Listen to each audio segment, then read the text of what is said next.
Olá, eu sou o Nathan e hoje eu vim falar sobre um projeto apresentado para a fase 3 da FIAP na parte de Machine Learning. O projeto consiste na medição de vibração. A partir dessa vibração medida, a gente passa ela por dois modelos de Machine Learning, e esses modelos eles dizem se essa vibração ela é crítica, não crítica, se é uma falha tendencial ou se o sensor está fora, não medindo nada. Então, ele vai ter essas quatro variáveis de saída a partir dos modelos criados. E um modelo FFT, que vai verificar o tipo de falha, se essa falha é oriunda de desbalanceamento, é oriunda de problema em engrenagem, enrolamentos, enfim. Aí a gente faz a análise da frequência, né, da falha também, então um espectrômetro. Essa é a parte do PDF. Então, o trabalho ele consiste em um sensor de vibração XYZ que vai ser instalado em um ventilador. O objeto medido desse projeto é um ventilador, mas pode ser replicado para qualquer equipamento rotativo. Então, esse sensor de vibração XYZ vai fazer as medidas do eixo X, do Y e do Z, vai enviar essas informações para o ESP32, que é o microcontrolador utilizado. Esse microcontrolador, por sua vez, vai fazer um post na API criada. Então, ele vai enviar as informações coletadas de cada um dos eixos para essa API /collect, né, para essa rota da API. Por sua vez, essa rota da API vai receber os dados enviados pelo ESP. Esse ESP ele vai estar conectado na internet, né, vai estar conectado numa rede wireless. A API, né, quando é feito esse post, ela recebe as informações do eixo X, Y, Z, vai jogar essas informações em um banco de dados chamado dados raw. Esses dados vão passar por um pré-processamento e após isso eles vão ser enviados, né? Então após esse pré-processamento eles vão ser enviados para o banco de dados refined, que é o que vai ser utilizado pelas outras rotas da nossa API. Então esse banco de dados refined vai ser o banco que vai alimentar as duas rotas, tanto a predict quanto a FFT. A rota predict, ela vai chamar o modelo KNN e Random Forest, dois modelos de classificação, para poder classificar, né, esses dados nas quatro categorias já citadas. Então, se é sensor fora, falha tendencial, operação normal ou falha crítica. Ele vai classificar os dados de entrada em uma dessas quatro categorias. Foi colocado os dois modelos para poder fazer uma comparação de como que os dois modelos eles se comportam nesse problema. Esse mesmo banco de dados também vai alimentar a parte do FFT. O FFT ele vai passar por uma transformada rápida de Fourier. Essa transformada vai pegar as informações que estão no domínio do tempo, transformar para o domínio da frequência, pegar o espectrômetro, né, dessa vibração, e aí a gente consegue verificar quais são os picos da vibração, né? Qual é a frequência que tem o pico de vibração. E a partir dessa análise de frequência, a gente consegue definir aonde que está acontecendo a falha, se é desbalanceamento, se é problema em enrolamento, engrenagem, enfim. Aí vai ser baseado no equipamento que a gente está medindo, né? Essas duas rotas da API, elas alimentam o nosso dashboard, que vai ser um web dash, que ele vai apresentar o resultado KNN, o resultado do Random Forest, com indicadores coloridos, então azul para sensor fora, amarelo para falha tendencial, vermelho para falha crítica e verde para operação normal. Isso vale para os dois, tanto para o KNN quanto para o Random Forest. E o FFT vai gerar um gráfico de linhas mostrando as frequências e os picos de frequência. E em cima disso, desse gráfico vai estar escrito qual é o tipo de falha encontrado. Se existe alguma falha, né, ou se não tem falha. E caso tenha falha, ele vai falar eixo Y, desbalanceamento. Eixo X, desbalanceamento. Então ele vai mostrar qual é a falha e qual é o eixo que está... de qual eixo essa falha é oriunda. Toda essa API, todo esse projeto, ele foi documentado em Swagger. A documentação ela está aqui, tá? As rotas que eu comentei. Aqui foi criada uma rota de home só para teste da API, então se ela está funcionando ele abre nessa tela. A rota de post, que é o nosso collect, e as duas rotas get, que são o FFT e o predict. A explicação delas está exatamente igual o como está funcionando aqui no nosso PDF. Depois, vocês ficam à vontade, vocês podem estar dando uma olhada nesse Swagger. Eu vou estar disponibilizando tudo isso no GitHub, já aproveitando. Então, toda essa documentação feita, todo esse projeto está aqui no GitHub. Então, no README ele está contando toda a história do projeto, todas as informações que vocês precisam para poder rodar isso na máquina de vocês. A questão da placa, né, da parte eletrônica dela, então as conexões elas estão aparecendo aqui também. E o código do ESP, então para vocês conseguirem replicar o projeto inteiro, tá aqui o código do ESP também disponível para vocês literalmente pegarem isso, replicarem na máquina de vocês. Então todo esse projeto alimenta esse Dash que está rodando, né? Tá em loop aqui. E esse é o resultado final do projeto. E aqui embaixo tá os autores. Então, Nathan Rafael e André Vicente Torres Martins. Esse projeto foi desenvolvido em parceria.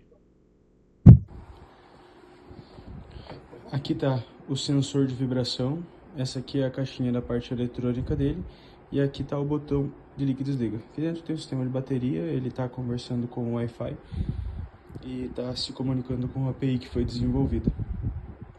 Nesse momento ele está coletando os dados que vocês estão enxergando na tela. Nesse momento eu vou estar falando com vocês sobre o funcionamento do pipeline.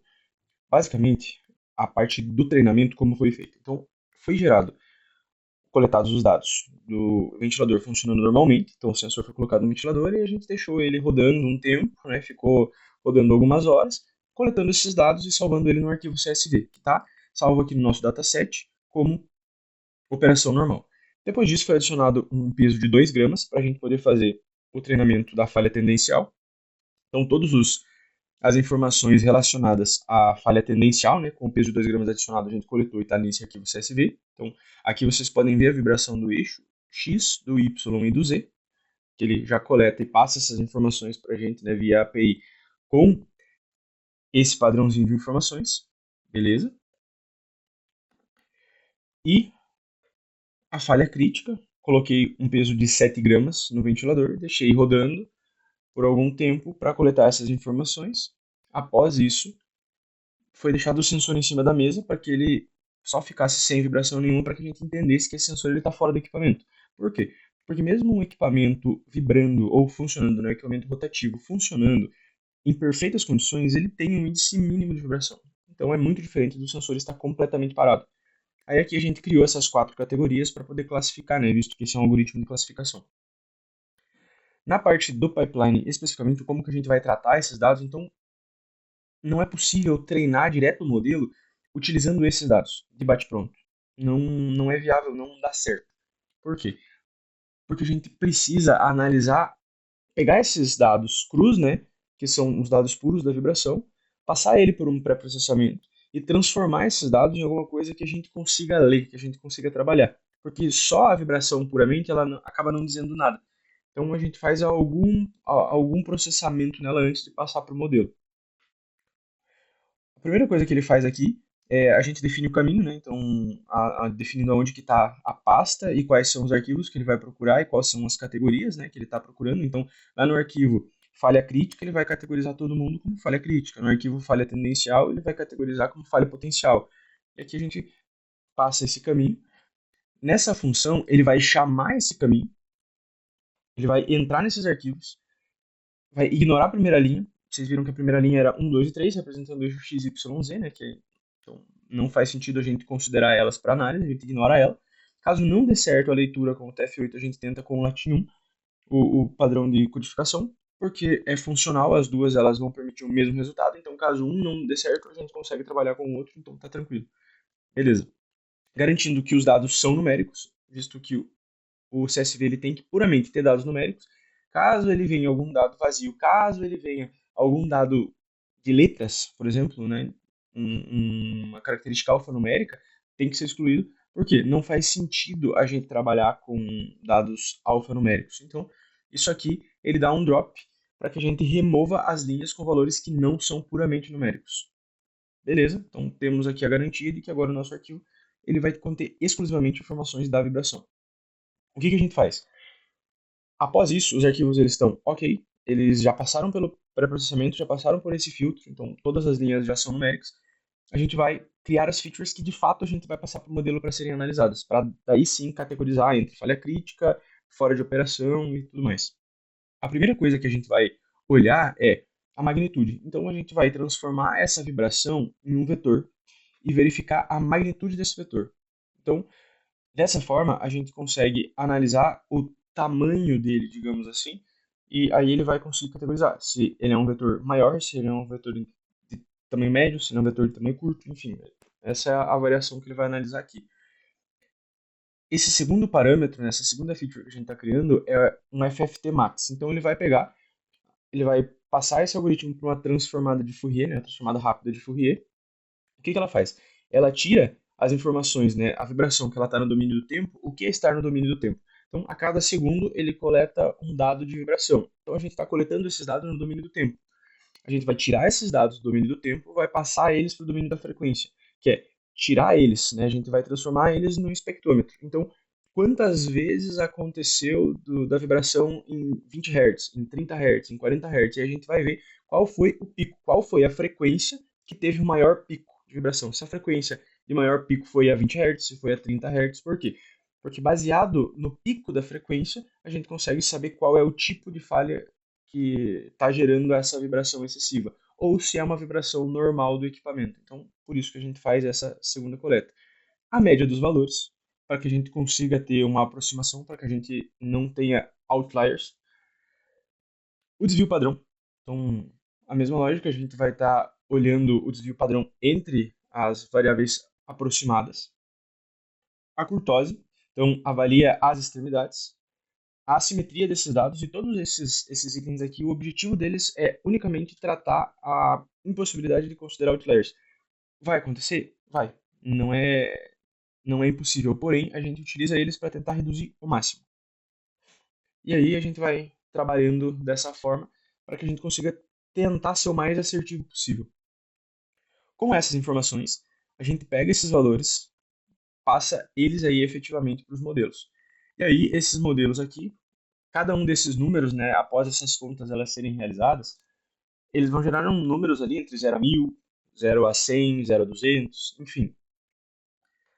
Aí a gente passa por um scaler, que é exatamente normalizar esses dados, né? Então, é pegar esses dados que a gente está com classes distintas e normalizar eles, para que todos eles fiquem entre 0 e 1. E aí, todos eles tenham a mesma relevância na hora da análise. Após isso, a gente faz um train test split padrão, utilizando aqui 80-20. Treina o modelo, então a gente chama um modelo KNN aqui, né, vizinhos próximos com 20 vizinhos, ele está utilizando, né, então os 20 vizinhos próximos. Faz o treinamento, faz um print da acurácia desse modelo para a gente, né, para ver o quanto ele está funcional. Fazemos o treinamento do modelo de Random Forest com a mesma base de dados, a mesma lógica, né, os mesmos 80% ali. Temos a acurácia também, para a gente poder comparar esses dois modelos. E aí a gente cria lá no diretório Models esses três arquivos, que é o knn.pkl, para que esse modelo possa ser utilizado pela API, o RF Model, que é de Random Forest Model, para que também possa ser utilizado pela API, e o Scaler, que é o normalizador, para que possa ser replicado pela API. Então, está aqui a forma da gente utilizar, que ele sempre vai estar entrando nesses arquivos para poder estar fazendo, né, a avaliação. Então, esse é o passo a passo para a gente poder treinar o nosso modelo. Nosso modelo treinado, ele vai gerar esses arquivos, que é o KNN Model, RF Model e o Scaler, e a API ela vai chamar essas funções. Então, lá na nossa API, ele chama essas funções para a gente poder trabalhar, né, fazendo a avaliação do resultado. Basicamente é isso que ela vai fazer. Ela vai pegar esses modelos que foram salvos aqui, vai passar os dados que a ferramenta está coletando em tempo real para ela, e através desses dados que a ferramenta está coletando em tempo real, ela vai analisar esses dados através do modelo KNN e do modelo de Random Forest, vai classificar ele entre falha funcional, crítica, falha potencial, equipamento normal ou sensor fora, e vai dar um resultado para a gente. Aqui na nossa API, a gente tem, aí já passando, né? Passar aqui, ok. Beleza? Então aqui a gente está fazendo exatamente isso, que é carregar os nossos modelos aqui para que eles possam ser utilizados pela API. Aqui dentro a gente está passando o caminho, né, dos CSV Raw e do CSV Refined, que é como se fosse um backup. Ele está salvando num banco de dados, né, um BD, que é o dados.raw.bd, mas também eu estou mantendo salvo o CSV para que, caso a gente tenha um problema no banco de dados, a gente tenha esse arquivo ali que ele consiga coletar esses dados de forma fácil também, então tá salvo. É backup, exclusivamente backup. Mas na funcionalidade ele utiliza o banco de dados. A nossa rota de home, que é a nossa rota de teste, então para verificar se a API está funcionando, a gente dá um get na rota normal dela, né, no padrão, e ele vai aparecer lá a API de coleta e predição de anomalias. Exclusivamente isso. Beleza. Aqui a gente tem a nossa rota do collect. O que ela faz? O collect é a lógica do coletar dados. Então, o sensor está trabalhando, essa é uma rota post, o sensor lá, ele está acessando essa rota e fazendo o post das informações que ele está coletando em tempo real. Aí, ele manda essas informações nesse modelo aqui, que foi o modelo que foi passado lá na documentação. Então, ele vai passar o XYZ para a gente, e a gente vai conseguir trabalhar com esses dados através dos modelos de KNN e Random Forest, mais para frente. Então, essa coleta de dados, ele faz, né, como eu comentei, o caminho do BD Raw, que é o que ele está utilizando aqui. Ele pega esses dados que ele coletou do sensor, joga no nosso banco de dados. Então, cada vez que o sensor faz um post, ele está nessa rota collect, ele está jogando as informações aqui para o nosso banco de dados. Então, ele está fazendo uma append nela. O banco de dados ele foi feito em SQLite, né? Foi uma aplicação simples, né? A gente fez prototipado. Aqui a gente tem parte para inserir os dados, né? Ele vai fazer as mesmas features que ele fez, que a gente utilizou para o teste. Então, essa mesma post, né, essa mesma rota aqui, que vai fazer uma append nos nossos dados lá no banco de dados, ele também vai fazer o pré-processamento desses dados e já criar o banco de dados Refined, que é, eu vou coletar esses dados que foram por raw, vou criar passar ele por essas features, né, para poder criar elas também. Então, magnitude, FFT max, min, que é a média, o desvio padrão, a curtose e a simetria, cria essas features, manda isso para dados refinados. E aí a gente tem essas features criadas indo para dados refinados, que a gente tem esses caras aqui dentro do Refined, que é o dado refined.csv e o .bd. Os dois estão sendo alimentados em tempo real. Então, ele vai alimentar os dados nesse banco de dados que foi criado. Como eu comentei, está aqui na nossa pasta Refined do projeto. Aqui, né, padrão para a gente certificar se está tudo certo, se a rota existe, a gente faz para inserir os dados e, dando tudo certo, a gente tem um retorno positivo, mensagem de dados coletados, salvo em arquivo CSV e armazenado no banco de dados SQLite. Justamente backup. Exclusivamente por isso. Então, tudo que eu faço no banco de dados eu também estou fazendo no CSV. Até porque, para conseguir verificar, né, se o sensor está funcionando certo, para que eu consiga treinar esses dados novamente, eu posso utilizar esse banco de dados CSV, esses dados no CSV, para poder refazer o treinamento com as features atualizadas. E aí facilita um pouco do que eu ficar acessando o banco de dados. Claro que no ambiente funcional eu eliminaria o CSV e trabalharia só com o banco de dados. É mais confiável, mais seguro. Nesse caso, eu estou utilizando exclusivamente o banco de dados e o CSV ele é realmente só o meu backup. Aqui a gente tem a nossa rota do Predict, que o que ela faz?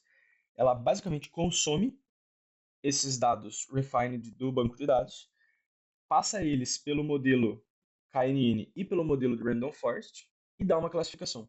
Se ela é uma falha crítica, se ela é uma falha funcional, tendencial ou operação normal. Ou se está com o equipamento fora, né, o sensor fora. Então, ele vai gerar esse resultado e esse resultado vai ser mostrado na tela. Beleza. Então, temos aqui a função, exatamente isso que ele está fazendo. Então, ele está pegando, coletando as informações lá do banco de dados Refined, seleciona as últimas linhas ali para a gente poder passar para o nosso modelo. Ele vai gerar um resultado para a gente, considerando as amostras utilizadas, qual foi o resultado KNN dessas amostras, qual foi o resultado Random Forest dessas amostras, e se ela é uma falha crítica, falha tendencial, operação normal. E esse é o resultado do def prever, né, da nossa função prever. E a última rota que foi criada é, se vocês olharem lá no dash, né, que eu mostrei, vocês vão ver que em cima tem aparecendo qual é a classificação do modelo, KNN, qual é a classificação do Random Forest, com um indicador, né, azul, vermelho, amarelo e verde. Embaixo tem um gráfico. Esse gráfico ele é exclusivamente uma análise FFT. Então, é esse gráfico quem vai dizer para a gente qual é o tipo de anomalia. Se ela é vibração por desbalanceamento, se é vibração por problema em engrenagem, se é vibração oriunda de problema em rotor, problema elétrico, enfim. N situações que ele pode detectar desde que seja treinado para isso. E é essa rota quem faz essa parte da brincadeira. O que ela coleta? Ela coleta os dados, os últimos 80 dados que a gente tem no banco de dados, passa eles por um modelo FF para uma transformada rápida de Fourier, coleta esses dados e transforma isso no nosso espectrômetro. E aí, baseado em qual foi o maior pico de frequência, então se a frequência ficou entre 0,1 e 100 Hz, é uma frequência de desbalanceamento. Se ficou acima de 100 Hz, ela pode ser uma frequência oriunda de problema em engrenagem. E aí ele classifica o tipo de falha em N subtipos, para que a gente consiga, além de saber se está com problema de vibração ou não, aonde está essa falha. Então a gente pega o problema que é macro e a gente tenta olhar mais a fundo para a gente conseguir chegar no tipo, né, de falha. O exemplo aqui, né, se é desbalanceamento, se é uma falha por desgaste, se é uma falha por falta de lubrificação, enfim. Ah, é rolamento? É problema em engrenagem? É problema de desbalanceamento? Aonde surgiu essa falha? Então a gente consegue ver através dessa transformada rápida de Fourier, e é essa rota quem vai fazer essa chamada para a gente. Beleza, mesma lógica, ele conecta nos bancos de dados. Aqui eu fiz uma alteração. Vocês podem até ver que tá como últimas 80 aqui, mas eu mudei o limite para 60 linhas. Por quê? Porque 80 linhas e 60 linhas não estava dando uma diferença tão grande, então eu reduzi, porque essas 20 linhas, apesar de parecer pouco, mas ela faz uma diferença na velocidade do cálculo. Então, aí se com 60 e com 80 faz resultados muito próximos, não faz sentido a gente ocupar mais, né, de cálculo do servidor, sendo que com menos a gente tem o mesmo resultado. Então, alguns testes aqui a gente chegou nesse número de 60. Até vocês podem olhar aqui que todos os itens eles vão estar com o def últimas 80, eu acabei não mudando só aqui no select, né? Então select os últimos 60. Beleza? Aí é exatamente isso que eu falei. O que ele vai fazer? Ele vai pegar, né, os eixos, né, no nosso gráfico lá, vai gerar o espectrômetro, que é as frequências pela variação do espectro, qual é os picos, né, baseado na frequência. E a partir desses resultados, a gente consegue de fato chegar na nossa falha. Se a falha pelo tipo de falha e tudo mais, e aí é essa API que está alimentando aquele dashboard que vocês estavam enxergando. Aquele dash é um dash simples, então a gente tem aqui dentro, tenho as rotas, né, do servidor, para que ele possa fazer as chamadas aqui dentro. Então é um servidor local, eu não hospedei isso em nenhum lugar, mas com algumas outras a gente pode fazer isso, né, é aplicável. Porém, para testes, a gente optou por fazer no servidor local. Aqui ele vai fazer o consumo das APIs. Então, basicamente, ele vai chamar essas APIs que foram criadas, vai, né, consome tanto a API dos dados do Predict quanto a API da FFT, pega os resultados dessa API e joga eles para a tela. Então aqui vai estar estruturando como que ele vai gerar o gráfico, como que ele vai gerar a parte tanto o template do HTML, né, para poder ficar bonitinho na tela, quanto como que ele vai pegar esses dados da API, o que que ele vai fazer com os dados. A gente jogou todos aqui e a conversa toda acontece no formato JSON. Então aí ele coleta esses dados, entende o que está acontecendo e vai classificando e categorizando eles para poder aparecer na tela o resultado no final. Então, não vou me ater tanto à explicação linha a linha do que ele está fazendo, né? Mais macro aqui, tanto que eu deixei esses comentários justamente para isso. Então ele pega, verifica se a chave falha detectada existe de JSON retornado, beleza, se existe, ok. Ele define as cores baseadas no resultado, então é verde para operação normal, amarelo para falha potencial e assim por diante. Prepara os dados da FFT para o gráfico, então pega os dados que foram gerados lá pela nossa FFT, né, pela nossa rota FFT, traz esses dados e joga eles num gráfico do eixo XYZ e plota ele na tela. e aqui ele gera o gráfico de fato para poder aparecer na tela. E como resultado, a gente tem esse return, que é o resultado com a NN, o resultado Random Forest, a cor do KNN, a cor do Random Forest, o tipo de falha detectada pelo FFT e o gráfico. E aí ele plota esse gráfico na tela e aí vocês conseguem enxergar isso e a cada 3 segundos é atualizado. Então a cada 3 segundos o Dash vai estar sendo atualizado. Ah, mas é possível fazer mais rápido? Sim, é possível. Como a gente está olhando um ventilador, não é um ambiente industrial, não é nada, 3 segundos é mais do que o suficiente para a gente conseguir analisar a tendência de falha. Então, por isso que a gente optou por esse tempo. Dá para deixar, inclusive, melhor e fazer isso em tempo real, literalmente? Sim, é possível. A gente vai, né, exigir mais capacidade, exigir mais técnicas. Aí, seria um sistema um pouco mais robusto na parte dos dados em si, mas é possível a gente utilizar a Amazon para poder fazer isso, inclusive com os sistemas que a gente aprendeu na unidade curricular passada, né, na fase 2, sobre como é que a gente vai utilizar as estratégias dentro da AWS para poder fazer essas coletas em tempo real. Então, possível é factível também, a gente consegue fazer isso, desde que a gente tenha que monitorar um equipamento que de fato ele seja crítico, né, para a planta. Então, por que que surge? Explicando também por que que surge a necessidade desse trabalho, né, ou por que que foi pensado nesse trabalho especificamente. Porque dentro de uma indústria, a gente tem equipamentos que são classificados como A, B e C. Equipamento C, eles podem quebrar e não vão interferir diretamente na produção. Então, a produção continua sem eles. Equipamentos B, eles quebram e reduzem a produção, mas não necessariamente vai parar ou vai ter uma perda de qualidade imediata. Ele vai reduzir a produção, você vai ter que acionar a manutenção para que seja feito de forma eficiente, rápida ali para voltar ao normal. Porém, tem os equipamentos A. Os equipamentos A são classificados como críticos. Por quê? Se eles param, para a produção. Então a máquina ela tem que parar automaticamente pela quebra daquele equipamento. Portanto, é mais viável investir em sistemas de manutenção preditiva, onde a gente consegue analisar esses equipamentos em tempo real para verificar a tendência deles, saber quando vai quebrar, se vai quebrar e o que está acontecendo, que é o exemplo desse trabalho nosso, que ele está avaliando um equipamento, ele está entendendo qual é o tipo de problema, se o problema existe ou não, e está explicando para a pessoa que vai fazer a manutenção aonde que o problema está acontecendo. Se o problema ele é no rolamento, se o problema ele é no desbalanceamento, se o problema ele é oriundo de engrenagem, enfim, ele vai dar um norte para a pessoa fazer manutenção e monitorar essa falha. Então, beleza, ele está em falha tendencial e essa falha tendencial é de desbalanceamento. Então, o manutentor ele já consegue começar a pensar, opa, falha tendencial é um equipamento crítico, já vamos já vamos correr atrás de material, já vamos pensar em que momento a gente pode parar esse equipamento para poder sanar esse problema, evitando assim uma quebra futura. Para isso que servem esses algoritmos. Então, essa seria a utilização desse algoritmo num ambiente industrial. E quanto mais a gente conseguir treinar, quanto mais especializado for, melhor.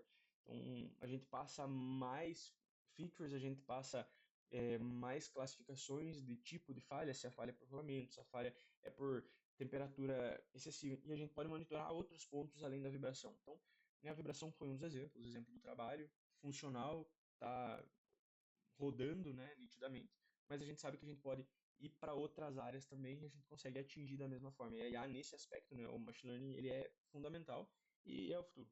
É exatamente o que já está acontecendo nas indústrias. Então, hoje as indústrias estão passando, né, por essa migração. Então, de fato, é o que está acontecendo, é a tendência de futuro. E quanto mais a gente conseguir se aprofundar nisso e aprender e aplicar nesses ambientes também, que não é mais algo exclusivamente do TI, a, a gente tende a fazer produtos mais baratos, a gente consegue fazer a fabricação ficar mais eficiente e tudo isso vai acarretando em uma melhora tanto para as empresas quanto para o consumidor, né? Assim esperamos.